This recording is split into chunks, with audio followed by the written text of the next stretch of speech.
Bapak Ibu yang kasih Tuhan, waktu itu saya mendapatkan ayat-ayat yang menjadi rema di dalam pribadi saya. Bukan ayat emas ya. Kalau saya kurang suka menyampaikan ayat emas, karena semua ayat itu emas, semua ayat itu mulia. Tetapi ayat itu kadang ada yang jadi rema, kadang ada yang enggak. Nah ini ada yang jadi rema waktu Ibu Dede menyampaikan firman Tuhan. Yang pertama yang disampaikan yaitu tentang Hosea pasal 4 ayat 6 dan Yohanes pasal 15 ayat 7 sampai 8. Saya akan bacakan firman Tuhannya, Hosea pasal 4 ayat yang 6. Hosea pasal 4 ayat 6 firman Tuhan dikatakan, umatku binasa, garis bawahi. Umatku binasa karena tidak mengenal Allah. Saya ulangi, umatku binasa karena tidak mengenal Allah. Karena engkau yang menolak pengenalan itu, maka aku menolak engkau menjadi imamku, dan karena engkau melupakan pengajaran Allahmu, maka aku akan melupakan anak-anakmu. Ada dua kalimat ya yang menyentuh dalam hati saya. Yang pertama dikatakan umatku binasa karena tidak mengenal Allah. Betapa mengerikannya kalau saudara dan saya tidak mengenal Allah. Firman Tuhan katakan binasa. Artinya kita tidak cukup percaya terima Tuhan Yesus, titik. Ya. Tetapi ketika kita percaya menerima Yesus Kristus sebagai Allah dan juru selamat pribadi dalam kehidupan saudara saya, ada langkah selanjutnya. Kita diingatkan oleh firman Tuhan untuk mengenal Dia. Sebab tanpa mengenal Dia diawali dengan umatku binasa. Amin. Ini penting sekali Bapak Ibu dan Tuhan. Kita harus mengenal ya, siapa Allah kita, siapa Yesus, bagaimana pribadinya Tuhan Yesus. Nah Bapak Ibu yang Tuhan, lalu yang berikutnya, karena engkau melupakan pengajaran Allahmu. Jadi untuk mengenal Allah harus belajar. Amin.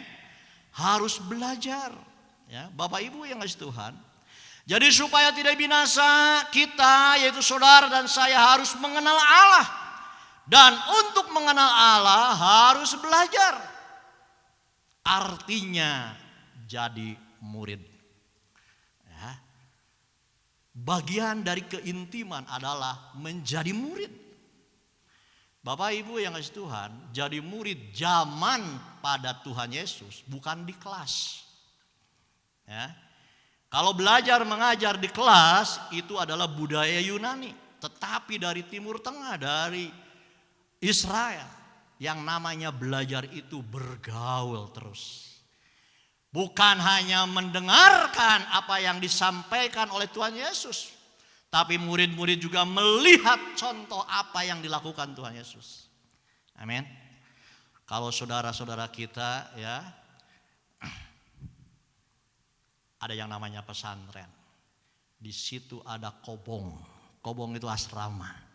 Mereka itu selain belajar, tahu kehidupannya para kiai, para ulama, para ustadz. Jadi selalu bertemu. Beda dengan belajar seperti di sekolah. Ya. Nah Bapak Ibu yang dikasihi Tuhan, jadi harus jadi murid. Dan Bapak Ibu yang dikasihi Tuhan, ternyata menurut penelitian, gereja yang sehat ketika di dalamnya ada pemuridan. Puji Tuhan ya, kalau sekolah minggu sekalipun ada kurikulumnya, tapi KBM-nya, kegiatan belajar mengajarnya tidak seperti ibadah hari Minggu. Bapak Ibu yang dikasihi Tuhan, kalau hari Minggu saya berbicara di atas mimbar, ya, hanya satu arah. Tidak ada pertanyaan jadi jemaat ya. Jemaat, Pak, interupsi, saya bertanya, enggak ada. Ya, tetapi yang namanya belajar itu harus dua arah, ada sharingnya. Ya, jadi sekolah minggu itu bukan gayanya seperti hari Minggu kita khotbah, tetapi menyampaikan firman Tuhan, tapi ada tanya jawabnya. Itu namanya belajar, itu namanya murid. Ya, puji Tuhan juga kalau di youth ada BOD. Ya, masih berjalan BOD? Ini pemuridan. Ya, ada pemuridan. Jadi anak-anak youth yang belum bergabung di BOD. Begitupun saya tahu kaum wanita ada, ya, baru seminggu sekali. Saya himbau kalau ada waktu dan memiliki kerinduan bisa hadir. Ya. Untuk kaum pria, Kang Denny coba nanti pikirkannya. Kita sharing saja, sharing. Kalau menurut saya tidak cukup kita hanya hari Minggu, hanya mendengarkan saja. Tetapi kalau sharing satu dengan yang lain, punya pengalaman, punya penafsiran, itu menambah untuk pengenalan akan Tuhan. Cuman titip, jangan masuk ke debat, ya, tapi sharing. Oke. Di Cool, saya harapkan di Cool juga ada sharingnya. Tidak hanya searah. Yang satu berkhotbah selesai, ya udah enggak, ada sharingnya. Ya, tapi hindari debat, tapi sharing, diskusi, saling menghargai pendapat satu dengan yang lain. Nanti dari semua pendapat kita masing-masing pribadi bisa menyimpulkan. Amin.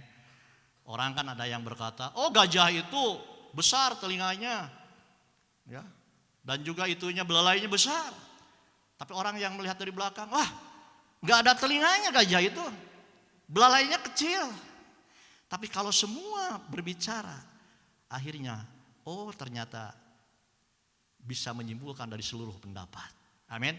Itu pentingnya belajar. Ya. Nah, Bapak Ibu yang Tuhan, yang satu lagi dikatakan di dalam Yohanes 15 ayat 7 sampai 8 dikatakan begini. Jikalau kamu tinggal di dalam aku dan firmanku tinggal di dalam kamu, mintalah apa saja yang kamu kehendaki dan kamu akan menerimanya.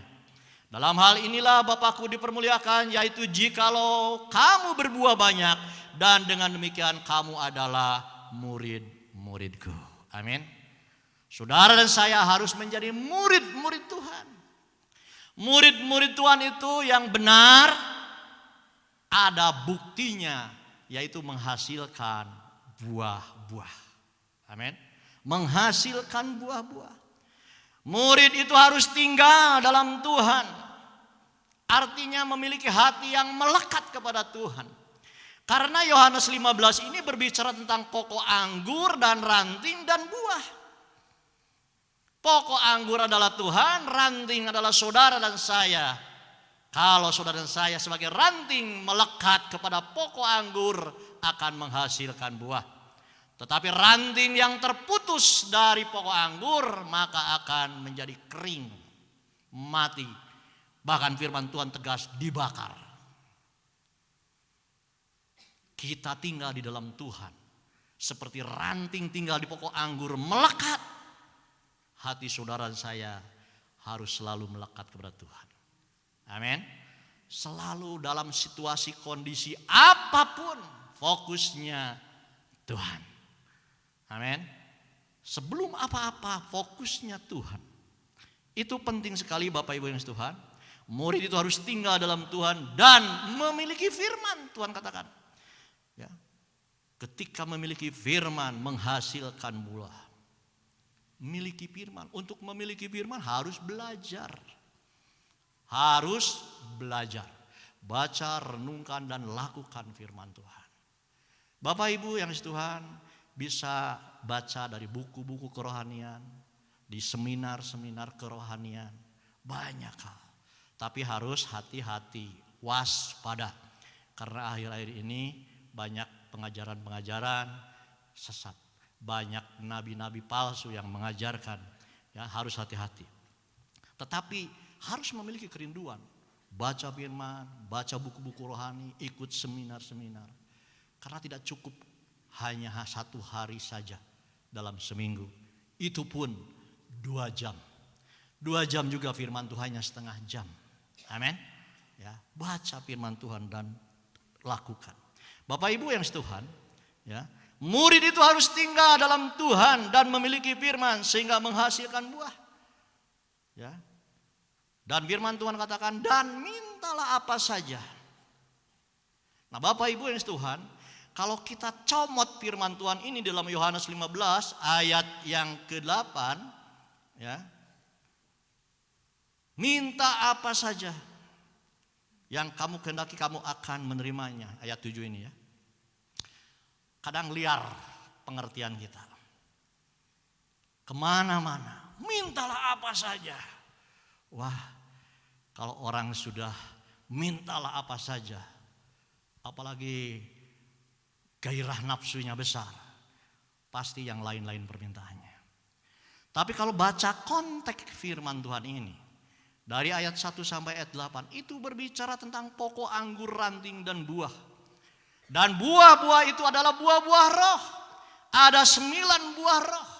Jadi minta apa saja itu kaitannya dalam lingkup buah roh.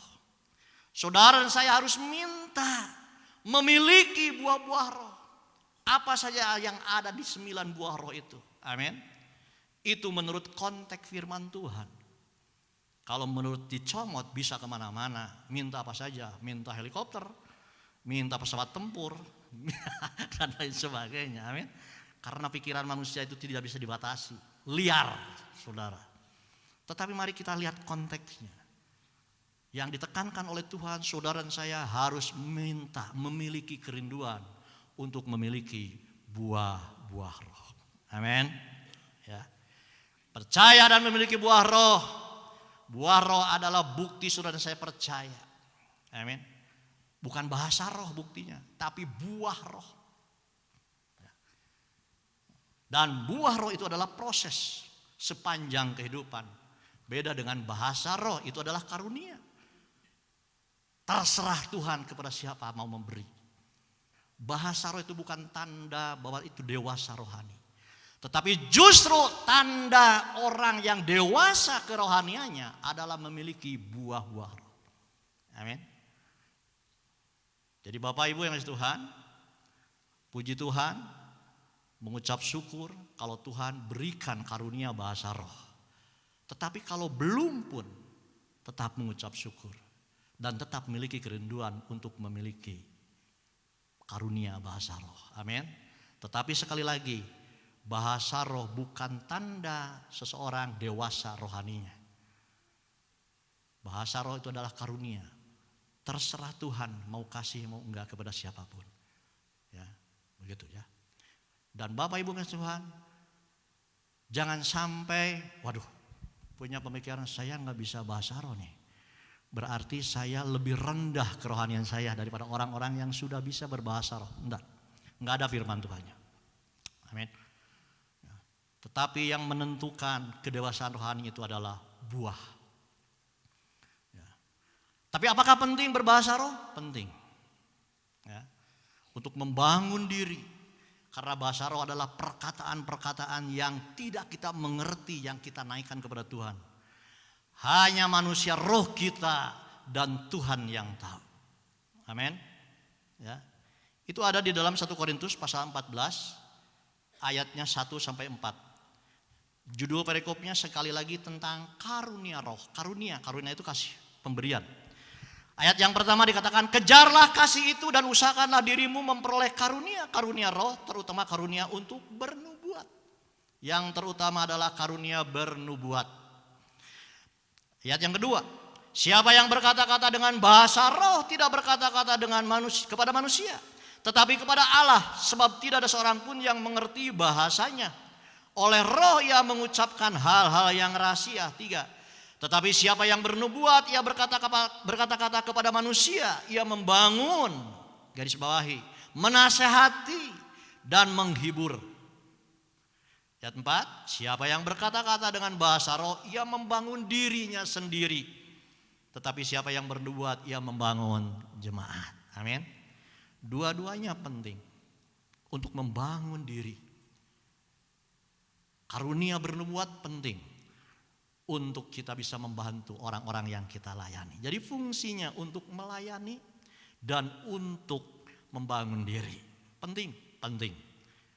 Tetapi bernubuat juga penting.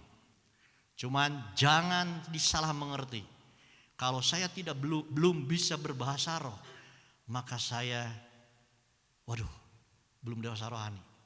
Saya lebih rendah kerohaniannya dengan orang-orang yang sudah bisa berbahasa roh. Tidak demikian kebenarannya. Amin.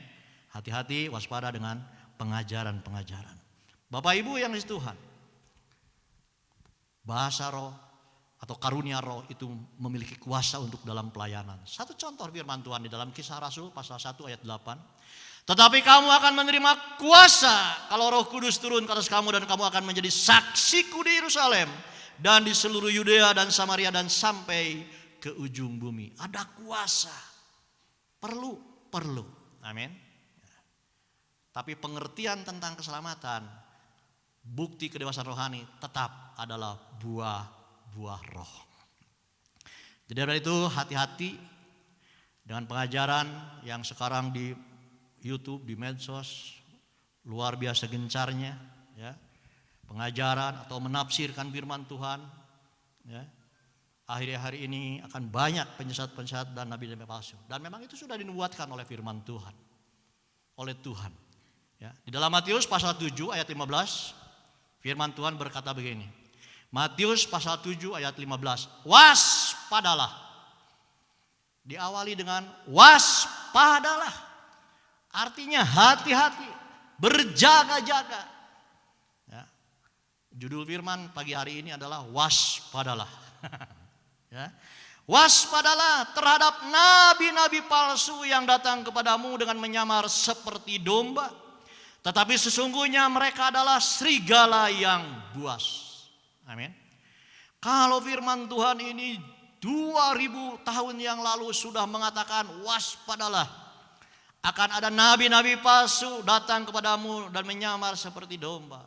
Dan akhir-akhir ini banyak pengajaran-pengajaran yang menyesatkan. Ambil hikmahnya. Apa hikmahnya? Kita yakin dan percaya bahwa firman Tuhan itu benar. Berikan tepuk tangan bagi Tuhan. Kalau firman Tuhan mengatakan waspadalah, akan ada nabi-nabi palsu, tapi nyatanya enggak ada, kita bertanya-tanya, ini kapan firman Tuhan itu digenapinya? Kita menunggu. Tapi kalau akhir-akhir ini ada pengajaran-pengajaran yang kurang beres, artinya firman Tuhan itu benar. Sudah dikatakan jauh sebelumnya, amin. Artinya saudara dan saya benar percaya kepada Alkitab, perjanjian lama dan perjanjian baru yang adalah firman Tuhan. Sekali lagi berikan tepuk tangan bagi Tuhan. Bapak Ibu yang dikasihi Tuhan, akhir-akhir ini ya viral lah tentang, saya singgung sedikit tentang Kristen progresif. Mungkin kita tahu semuanya ya. Semua punya HP, semua suka lihat YouTube. Saudara, jangan anggap enteng. Kita harus membentengi diri dengan kebenaran firman Tuhan yang benar, yang mutlak. Ya. Sebetulnya ada juga yang berbahaya juga, tetapi tidak seheboh Kristen progresif. Dia adem, ayem, tapi menghanyutkan saudara. Ya, itu namanya Shin Cheonji dari Korea Selatan.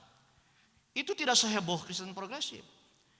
Tetapi kenapa saya katakan berbahaya? Karena menurut yang saya dapatkan, karena dari GBI juga sudah ada surat bentuk PDF penelitian itu ya. Ada beberapa hal.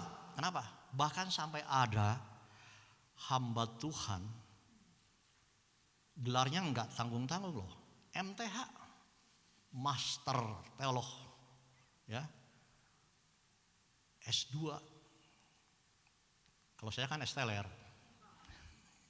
S2. Dia jadi full timer di sana. Dia gencar. Berarti doktrinnya kuat, hati-hati. Dan sasarannya kebanyakan anak muda. Nah, Bapak Ibu yang dikasihi Tuhan, Dia memiliki penggembalaan dan ada jemaatnya. Konon katanya sudah ada di Sumatera, di Riau.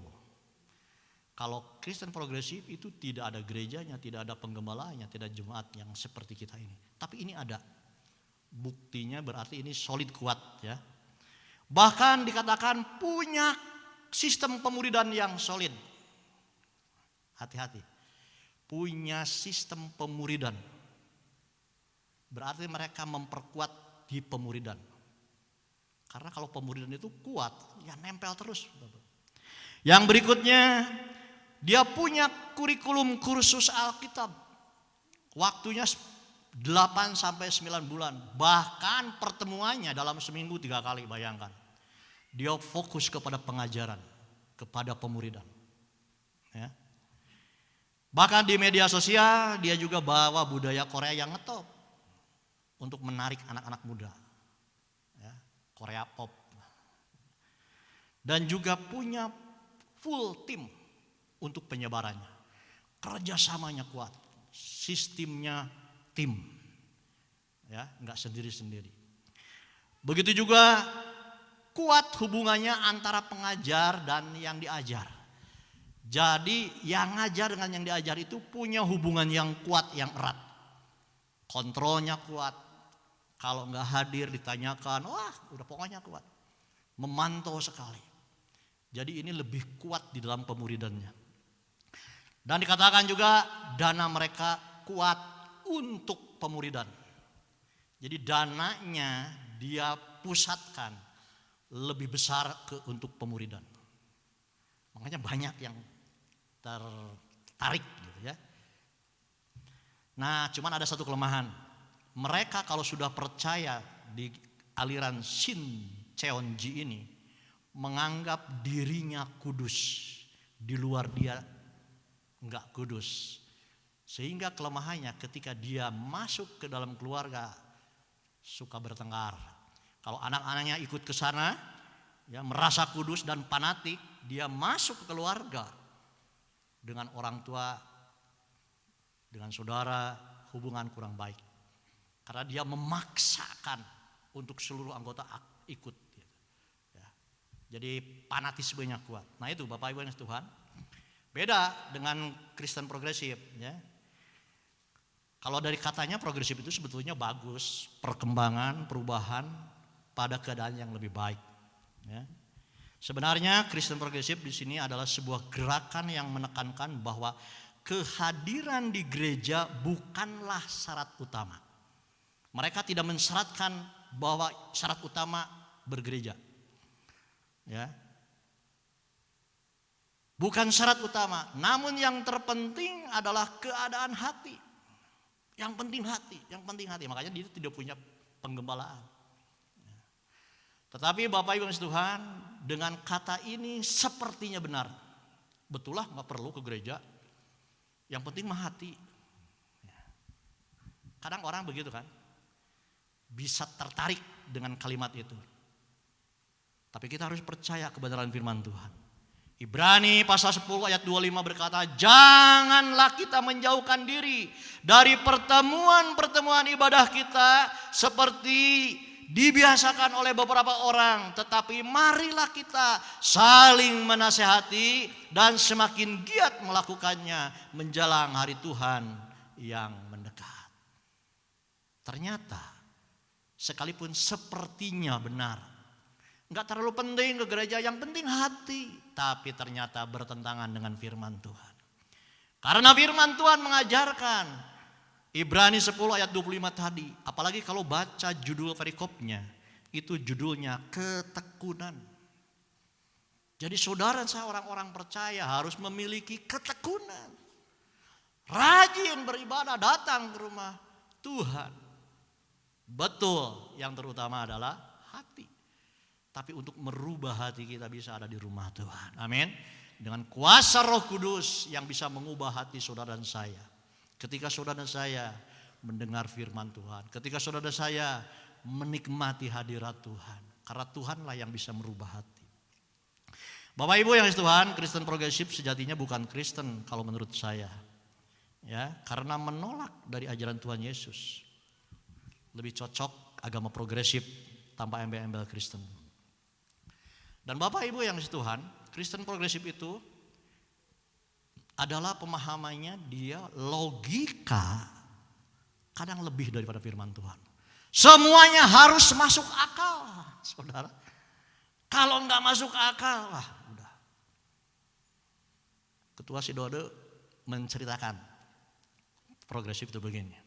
Kita percaya firman Tuhan dengan sepenuh hati, 100%, amin. Kita percaya mujizat ketika 2 ikan dengan 5 roti bisa dimakan 5.000 laki-laki, belum anak dan perempuan. Tapi mereka enggak percaya.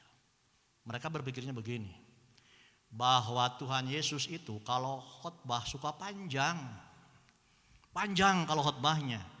Jadi mereka semua bawa bekal. Amin.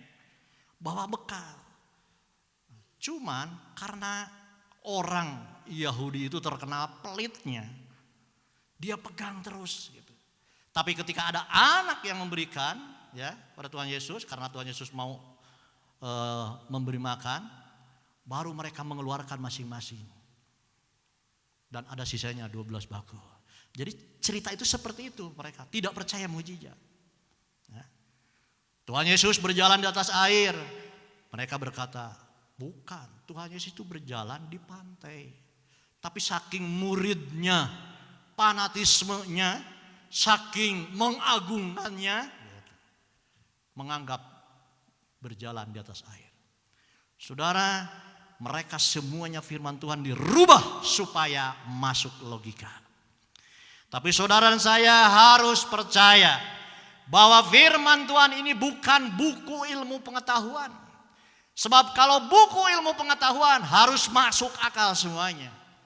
Tetapi justru Alkitab ini perjanjian lama dan perjanjian baru ada yang tidak masuk di akal karena adalah firman Tuhan. Amin. Berikan tepuk tangan bagi Tuhan. Ada yang masuk akal dan ada yang tidak masuk akal. Otak kita ini segede bapau, ingin mengetahui keseluruhan karya Tuhan. Ada hal-hal yang kita tidak ketahui. Amin. Ada hal-hal yang kita harus terima dengan iman. Ada. Hati-hati, sasarannya anak muda, karena anak muda di zaman sekarang pendidikannya tinggi. Ketika pendidikannya tinggi, logikanya lebih kuat. Bisa terjebak imannya karena logikanya tinggi, pintar. Tapi firman Tuhan, Alkitab itu harus saudara dan saya yakini adalah kebenaran Tuhan. Ada hal-hal yang tidak bisa dimasuk logika, tetapi harus terima dengan iman. Amin. Ya. Alkitab bukan ilmu pengetahuan, tapi firman Tuhan. Kalau ilmu pengetahuan itu bisa dimengerti oleh otak manusia keseluruhannya. Bapak Ibu yang Tuhan, ajaran Kristen progresif sangat berbahaya diantaranya.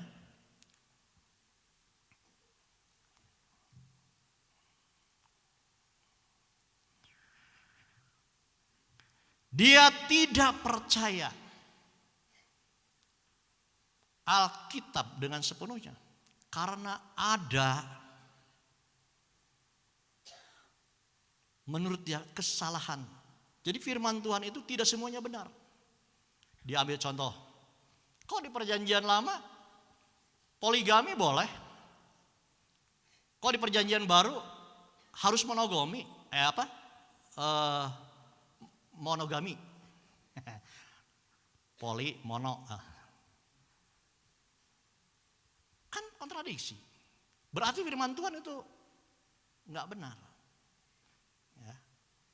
Bagaimana jawaban saudara dan saya ketika dipertanyakan itu? Ya. Firman Tuhan itu buku yang ditulis oleh orang-orang dan orang-orang itu pasti ada kesalahan. Tapi Bapak Ibu yang Tuhan, firman Tuhan itu ada ajaran, ada informasi. Kalau ajarannya firman Tuhan itu mengajarkan bahwa pernikahan di dalam firman Tuhan adalah mono. Tuhan menciptakan Adam dan Hawa satu. Di dalam perjanjian baru Tuhan Yesus menekankan satu. Tapi toh ada yang banyak poligami. Itu bukan ajaran, tapi itu informasi bahwa ada orang seperti itu. Firman Tuhan katakan Musa mengeluarkan surat karena kedegar tengkukan Israel. Amin. Jadi hati-hati Bapak Ibu Tuhan, jangan terjebak dengan seperti itu. Bukan seolah-olah memang masuk ke logika. Tetapi kita harus mengerti bahwa firman Tuhan itu selain pengajaran ada juga informasi. Ya, informasi beda dengan pengajaran. Kalau pengajaran kita harus lakukan. Kalau informasi hanya memberitahukan, ada yang begini. Oke. Yang berikutnya, dia tidak percaya keselamatan hanya Tuhan lewat Tuhan Yesus. Ada keselamatan yang lain. Dengan yang lain. Kenapa? Karena dia kutip firman Tuhan, Allah adalah kasih. Ya. Jadi kalau ada orang yang baik hidupnya, sekalipun tidak percaya Tuhan Yesus, masuk surga. Bahkan mengerikan, akhirnya iblis juga akan masuk surga. Kenapa? Karena Allah Maha Kasih. Ya. Bapak Ibu yang Tuhan, betul Allah Maha Kasih, tapi kita juga harus tahu Allah juga Maha Adil. Amin. Allah juga Maha Adil. Selain Maha Kasih. Jadi ini fokusnya tentang kasih. Tidak salah Allah kasih, tapi Allah juga Maha Adil. Bahkan ada yang tegas, firman Tuhan katakan Allah itu adalah api yang menghanguskan. Allah juga menghajar anak-anak yang dikasihinya.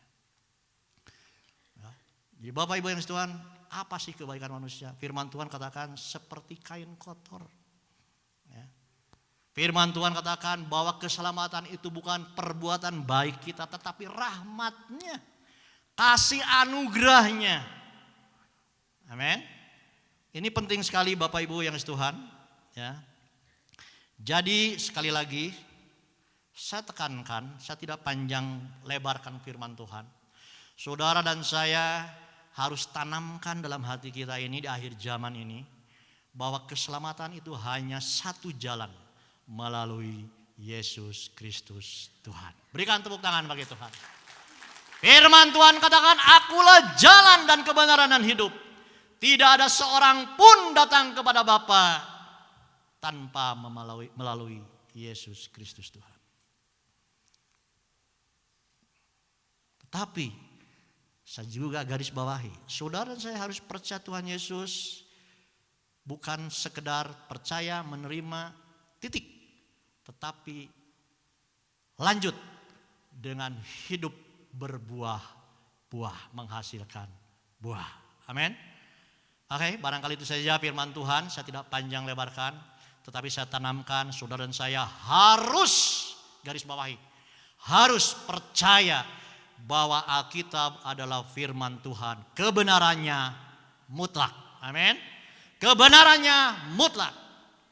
Keselamatan hanya lewat Yesus Kristus Tuhan. Tuhan Yesus memberkati. Haleluya, haleluya. Ora pasikara.